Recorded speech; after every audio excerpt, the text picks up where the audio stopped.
कायम आहे का आताही? मला वाटतं आम्ही सर्व कोर ग्रुपनी त्यांना विनंती केली, राज्याच्या बूथ पासूनच्या आमदारापर्यंत खासदारापासून सर्व कार्यकर्त्यांनी त्यांना विनंती केली आहे की राज्याचे नेते म्हणून फडणवीस साहेबांनी त्या ठिकाणी काम करावं. राज्याचे नेते ते आहेत, त्यांची भावना एवढीच होती की संघटनेमध्ये अजून एकदा मी आणि त्यांनी दोघांनी काम करून पुन्हा एकदा जे कन्फ्युजनचं जातीवादाचं राजकारण जे तयार केलं आहे, जात पात काढून आम्हा लोकांना त्या ठिकाणी एका कटघऱ्यामध्ये आणण्याचा प्रयत्न केला आहे.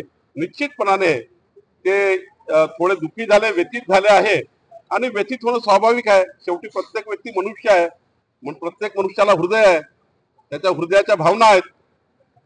शेवटी काही आम्ही दगडाचे माणसं नाही आहोत, हाडा माणसाचे माणसं आहोत आणि त्यामुळं त्यांना ज्या पद्धतीने क्रिटिसाइज करण्यात येतं, त्यांना ज्या पद्धतीने छळण्यात येतं, शेवटी माणसाला एकच वाटतं की या पद्धतीचं छळणे काही योग्य नाही आणि त्यामुळे थोड्या भावना दुखलेल्या आहेत. पण आमच्या भारतीय जनता पार्टीच्या सर्व कार्यकर्त्यांनी त्यांना गळ घातलेली आहे की त्यांनी कुठेही या पद्धतीचे निर्णय करू नये असे आम्ही गळ घातले.